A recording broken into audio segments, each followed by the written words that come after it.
9:15, it's a Monday morning here at AM 1700 WRCR, Haverstraw, WRCR.com. You've got the morning show with Jeff and Will, and joining us now, as she does every Monday morning at this time slot, it's Tina Traster. She runs the rcbizjournal.com website, covering everything from soup to nuts when it comes to business here in the county. Good morning, Tina. How are you? Good morning, Rockland County, and yes, let's talk about something that seems a bit nuts. And soupy. Yeah, maybe even soupy. All right. Let's get into that. What's going on? I want to cover a couple of things that I think go under that category. So, you know that moment in Casablanca when Claude Rains, as Captain Renault, blows the whistle at Rick's Cafe and says it must be closed, and then he says, I'm shocked to discover that gambling is going on here? Well, the Clarkstown Town Board meeting was a little bit like that. But instead of I'm shocked to discover that gambling is going on here, what we would fill the blank in with is I'm shocked to learn that the supervisor is trying to overturn the term limits law. It's been an open secret that is in the works for quite a long time, and yet when it was raised last Tuesday night, the board feigned this surprise that this issue would come to light, even though it was not an agenda item. Needless to say, that broke the issue into the public, and I know that it has continued this morning on your very radio show when Supervisor Homan referred to the issue of term limits. Now, the law passed in 2014, and it applied to all town elections except town justices, and limited terms, it limited terms to 8 consecutive years. As applied, the law would preclude George Homan from running again. It would also preclude Councilman Frank Borelli from running for town council, but it would not apply if he chose to run for town supervisor. So stick a pin in that. So during this town board meeting, one got the sense that there is not perhaps the 4 votes needed, the supermajority needed to overturn this law if you go by the sort of straw poll that went on that evening. Councilman Pat Carroll, okay, so wait, let me turn back a second.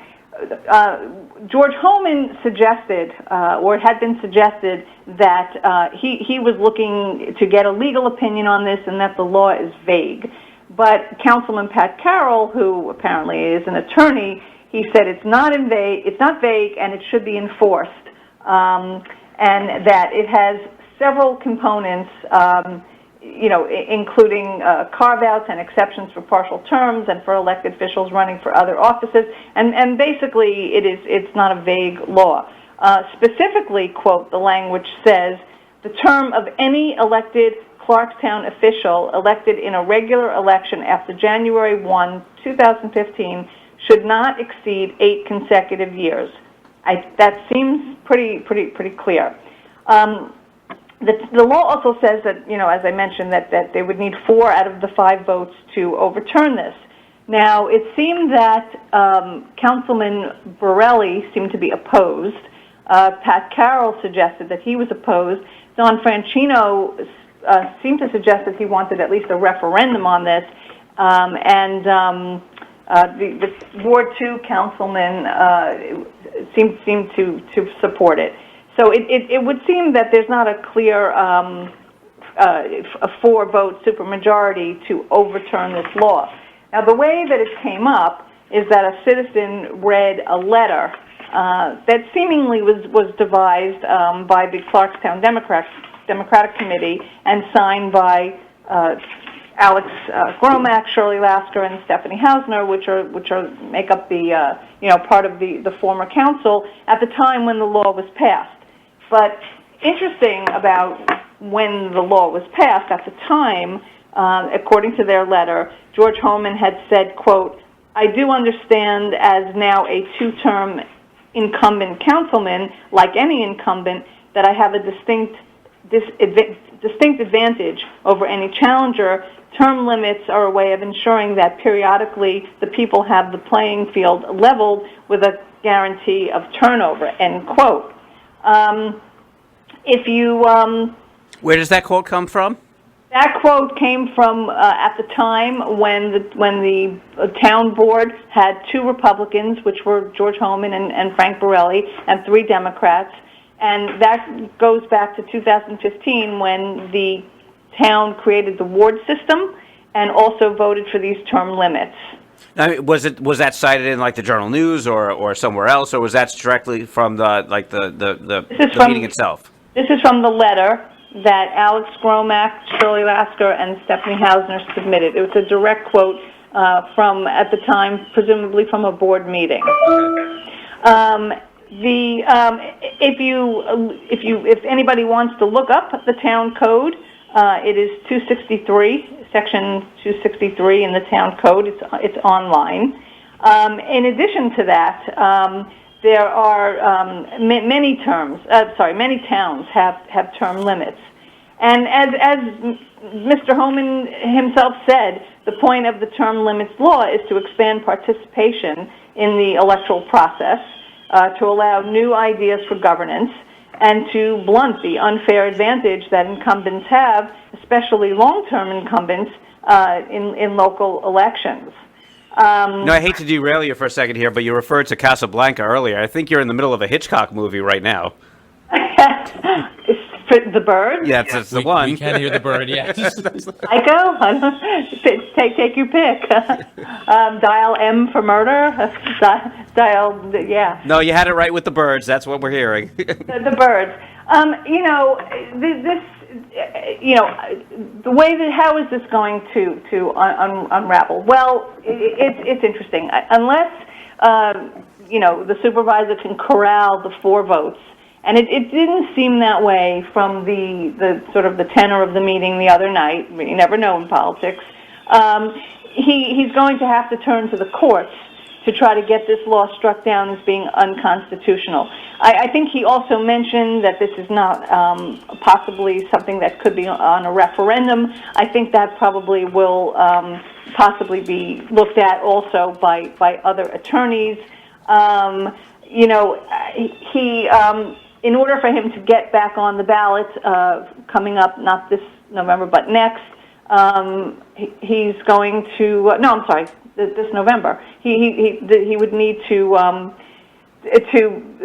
use the courts to verify what he is saying. It seems very clear that there's nothing wrong inherently with this law. There's nothing illegal about this law. The law was satisfactory when he was one of the 5 council people who passed it. It's the way the town has run since 2015, and the birds, Casablanca. We'll keep watching this movie. We'll see how it ends. So ultimately, we could be looking at possibly Clarkstown having a new supervisor at some point because of this. Is that the gist of all of this at this point? I think that unless he prevails in the courts, yes, that the council is subject at this point to this rule. To this law. To a new election that would shuffle the deck or possibly bring some new blood as the supervisor, and continue with term limits. So that is one story I want to cover. Also soupy and not nutty necessarily, but we covered the local IBEW, local 363, the electricians local union. Right. Had a big rally on what day was that? Wednesday, and about 150 members of the International Brotherhood of Electrical Workers lined up along Route 303 in Valley Cottage on Wednesday to protest the hiring of out-of-state workers on the Lincoln Equities project. That's the very, very large 225,000 square foot warehouse that we've written a lot about at Executive Corporate Park that the Planning Board has just given preliminary planning approval to. And the electricians were out there in force and very loudly, protesting that that workers should be hired locally for projects like this. The manager of the union said that he has called the contractor and he had asked them about getting the electrical bid and was told that it was already going to a particular New Jersey company, which he told me and he told Rockland County Business Journal typically undercuts union wages by giving non-union wages with no benefits, no pensions, etc., and that there is a concern for this. The contender for New York State Senate, Bill Weber, was out there, and he was showing some love for the union in this election season. And we also reached out to Lincoln Equities, and we did not hear back from them. But one thing to note is that Lincoln Equities has applied to Rockland County Industrial Development Agency for mortgage tax abatement, sales tax abatement, and a tax pilot program that would give them multiple tax breaks. And part of that IDA application requires that they use local, labor for their projects. The application says the IDA believes that companies benefiting from its program should encourage the employment of local contractors and professionals during the construction phase of projects. That's on the application. That's their policy. So it was a big show. It was very loud. I mentioned that, I guess, because it was opposite the Valley Cottage Animal Hospital, and I kept thinking about the poor animals in there. But I think that I'm sure they're all pro-union. Yes. I'm sure they were on their team. I'm sure they're pro-union, and it was quite a scene. A lot of honking trucks and cars and geese, no doubt. And geese, no doubt, but.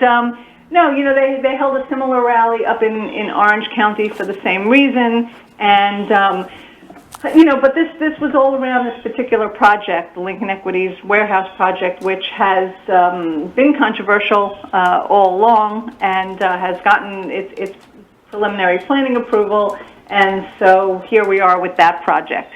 So a lot going on in Clarkstown this past week and throughout the county, and throughout the county. So much. And before we let you go there, Tina, we do have a caller with a question, so we're going to go to the phones. Hi, Gracie, you're on with Tina Traster.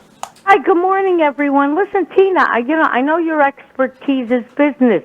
Do you feel that Holman and the administration is not supporting businesses in Clarkstown? That you seem so adamant about this. No, I would not say that Clarkstown is not business friendly. I would say Clarkstown is business friendly. I think the play to try to remain in office is particular to the desires of political desires. Well, Tina, you should know everything is political.